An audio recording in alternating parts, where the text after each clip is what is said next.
to another episode of What Are You Reading? What Are You Writing? I am your host, Karen E. Osborne. This is not the first time you've been with us, that you've been watching every week, and I am delighted that you are back. And today, my guest is Yvonne DeSousa. Did I say that right correctly? Yes, you did. Both names. You got it. Okay, excellent. And she is a nonfiction writer. And you notice that we've been doing more nonfiction lately. If you've been watching regularly, we're kind of heavy on the fiction, but we've been doing more and more nonfiction. So this is great that we have Yvonne with us today. And she is a humorist and a blogger and an author of 2 books. She describes her first as a funny book about a serious illness, and she'll tell us about that. And her second book, a serious book featuring a funny person. So this is great. Welcome, welcome, Yvonne. Thank you, Karen. Thank you for having me. I'm I'm excited to be delighted. here. So humor seems to play a big, big role in your life. I was looking at your website, and so how did you decide to tackle a humorous take on MS? I didn't realize until I was diagnosed with MS how much I appreciated humor. And it started because living with the chronic illness and immediately upon being diagnosed, understanding more about it and just those first early interactions that happened, they were very confusing. They were very weird. And people said I should be angry, but I didn't get angry. I got frustrated. I just got really, it was just everything just seemed so frustrating. It didn't make sense. So I started to write it down and I started to make fun of the things I didn't understand and the frustration. And before you knew it, I was like, wow, I can write funny. So that's where the book came from. And then I started the blog to sort of bolster the book. And I was like, what am I gonna, how can I possibly find that much that's funny about living with a serious chronic illness? And it turns out multiple sclerosis gives you a ton of material. So the blog sort of took off from there, and when I could make fun of the things, the frustrations, I sort of felt like I was fighting back in a little way. And that's not to say I was making fun of the illness itself or people living with the illness. It was just a new perspective on using the weirdness that came with the illness and just sort of poking a little fun at it. I thought I saw on your website that MS became the bully, and you Yes, were fighting the bully. right, Yes. exactly. And that book is called what's the title of that first book? MS MS Madness. Madness. Yes. Yes. And it's the subtitle is A Giggle More, Cry Less Story of Multiple Sclerosis. Giggle more, cry less. Yeah. Exactly. How long have you had the diagnosis? I received it 1 week before Christmas in 2009, which in itself is just, like, how does that happen? It was not on my Christmas list, to be sure. And I remember when the doctor called me at work during the busy season and said I had to get to a hospital in Boston, which was like 2 hours from me right away. My first thought was, I can't be sick right now. It's Christmas. I have a ton of stuff to do to get ready for Christmas. Where is this coming from? And so right from the beginning, well, actually what actually started it, not to go off on a tangent, but I was terrified to drive in the city. And my little brother was a semi-pro dirt bike rider, and he always drove a huge pickup truck with 2 dirt bikes in the bed of his truck. And he was the closest relative to me at the time. So I called him and asked him to give me a ride to Boston. And we go through the hospital and the diagnosis is confirmed and all that stuff. And then we're walking out of the hospital. They didn't make me stay. And he said, you can totally get one of those handicap parking plates now. And I was just like, are you kidding me? It's Christmas. That's the last thing on my mind. And then he said, if you don't want to use it right away, you could let me borrow it. Right. And it's funny, especially when I pictured his huge pickup truck with the dirt bikes in the bed, backing into a handicapped parking spot. And it was such a release. The laughing, as inappropriate or appropriate as it was, I'm still to this day, I assume he was kidding. But it helped. It was a huge release. So, and that sort of started everything. laughter really is, it's such a cliche, but laughter is wonderful medicine for their soul, for just about everything. One of the things I love about living with my husband of 55 years, Wow. is that he makes me laugh every single day. That's And, great. and it's just such a wonderful thing. He just, he has this dry sense of humor, and I just burst out laughing, and it makes you feel better, doesn't it? It does. Yeah, It absolutely, absolutely. And we talk a lot, and doctors talk about, how bad stress is for you, and it's true. And then we talk about different ways to cope with stress, and they're all valid. Meditate, prayer, eat healthy, exercise, but nobody talks about laughing, and that's what I think we think we need to incorporate that. If you have a sense of humor, if laughing works for you, whatever you can do to get rid of those bring on those good emotions, to fight stress in your yes. body. It's a good message for all of us out there, right? Right, And right. dancing. Just want to say, Yep, laughing and another great dancing one. is pretty Yep, is that's a pretty good one. darn good. So now you've written this memoir, and you say it's a love story, and that it takes place in Provincetown. So, I see the cover in the background for the Yeah, yeah, Shelter that's of the Monument. right, And right. then it's a Provincetown love story. So first of all, Provincetown is one of my family's favorite places.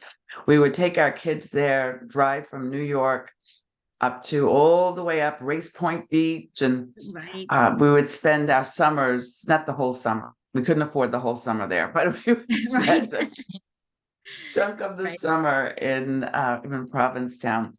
So tell me how this came about, why you decided to write this.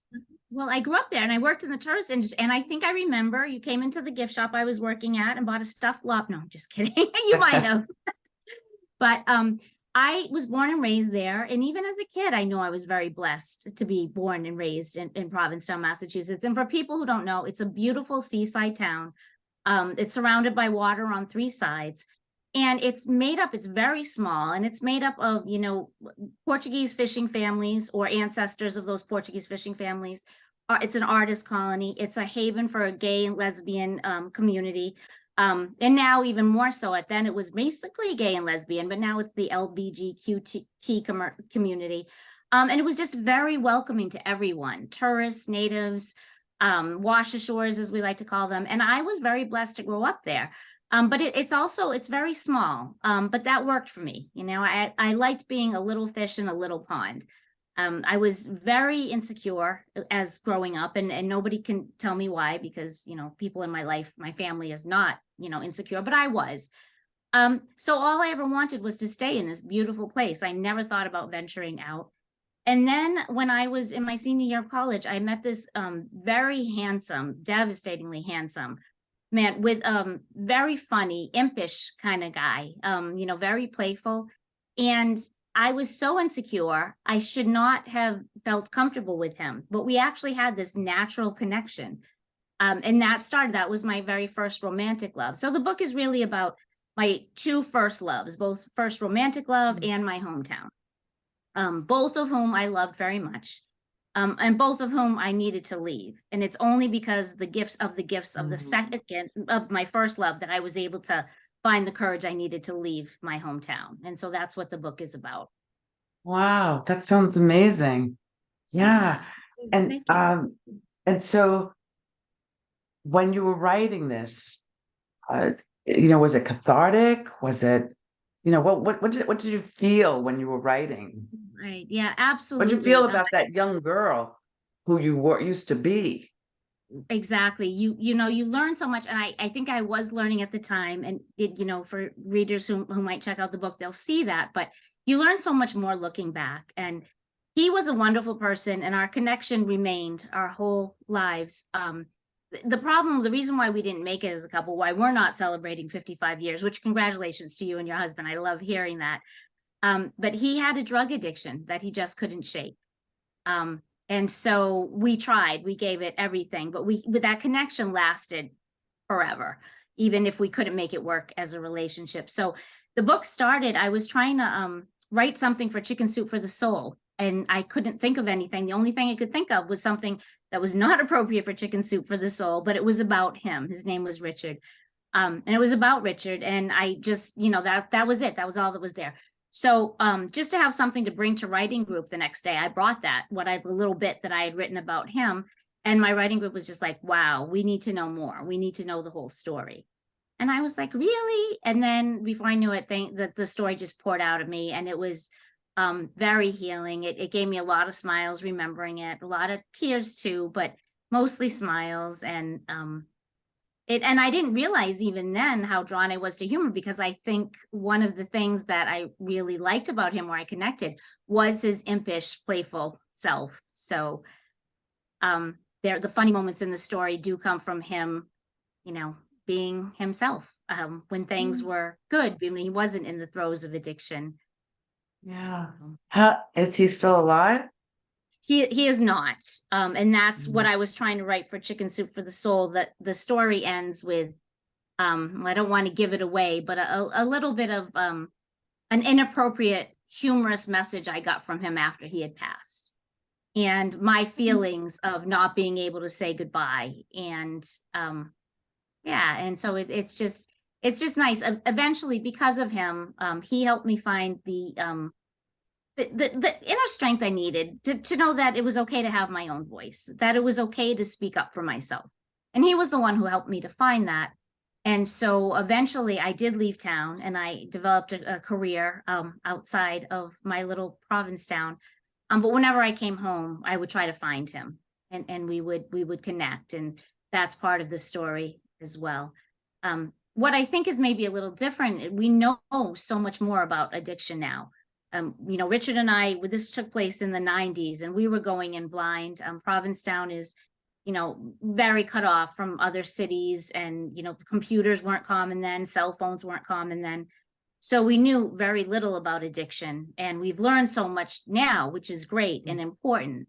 But in this story, you see two people stumbling along, making a lot of mistakes, trying to figure it out despite it. And that's sort of where the story comes from. And I'd like to think, overall, not all love stories have the happily ever after ending, but they're still a beautiful love story. And so, Oh, yeah. and being able to, find the strength I needed to leave Provincetown, I sort of think of this as a tribute to both him and my hometown, which I still love very much, though I no longer live there. Yeah. What do you want your readers to take away from reading this? What did you hope people would get from reading this memoir? I hope a smile in the pain, because I do think it ends on a positive note, even though he passed. And I guess, going back to the 90s, I mean, he was stigmatized, I think, because of his addiction. And I don't know that, the message isn't as needed as much now, but I think it still is, that, people are more than their addictions. They have a lot to offer. He offered so much. He changed my life in so many good ways, not without a lot of heartache, but, in good ways. And I think of it as a tribute to him. And I want people to remember that, people are more than their addictions, and they still have a lot of good to offer. And They're yeah. more than whatever, right? More than whatever is presenting, addiction or disease or whatever. We're Absolutely. more than that. Yes, Yeah. yes. That's always a good message. So your launch is in just a few days from the time that this is airing. What do you have planned? Well, so, of course, the story takes place in the small town of Provincetown. And a week after the launch, there's this huge, beautiful, well-known crafts fair that goes on, and it's in the historic town hall, which is right on Commercial Street.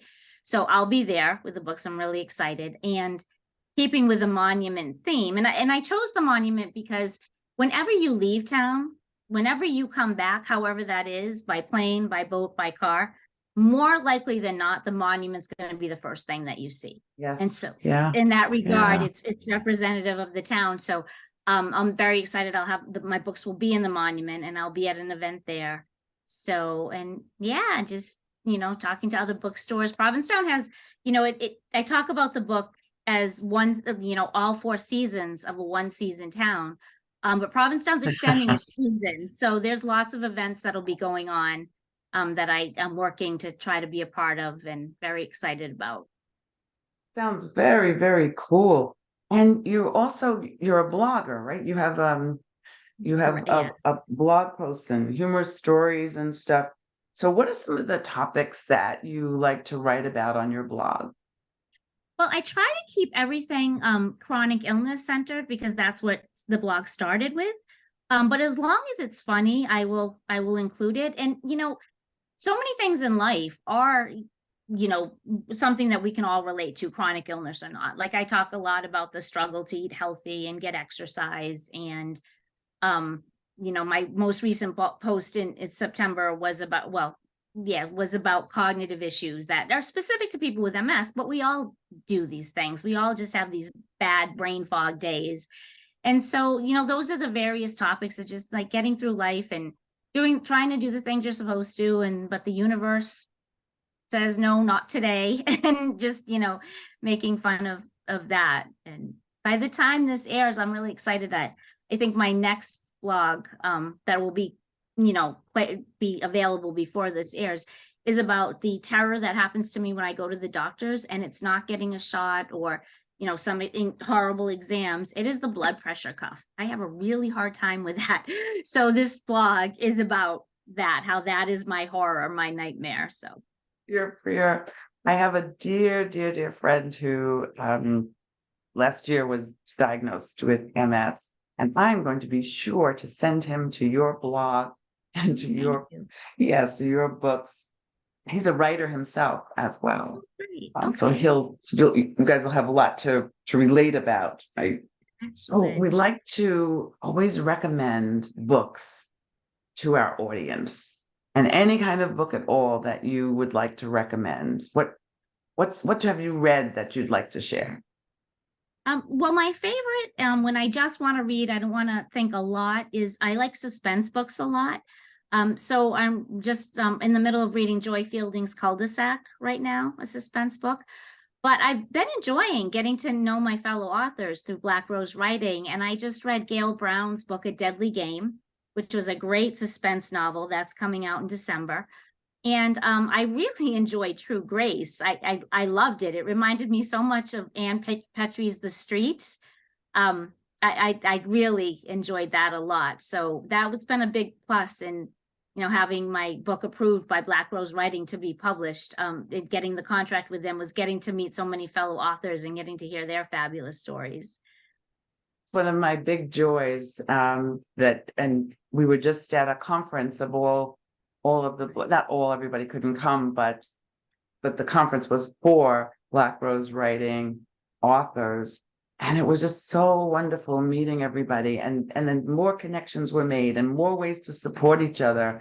It's a very generous community. It is Generous yes. with their time, generous with their tips, connections. Absolutely. Yeah, it's a wonderful thing. We're very blessed. We're very blessed. Yes. We are. So how can our audience find your very funny blog and your very interesting and your wonderful books? How can they be in touch with you? Through my website, that's the best place. It's all there. The blog, my newsletter for the new book, pictures of Provincetown, laugh lines. It's a little funny thing I do, or just one-liners to make people giggle. And it's all on my website. That's YvonneDeSousa.com. That's YvonneDeSousa.com. Excellent. So we hope that you will follow Yvonne, that you'll buy her books, you'll read her blog, you'll let her know when you contact her that you met her here on What Are You Reading? What Are You Writing? See you next week, everybody. Bye-bye.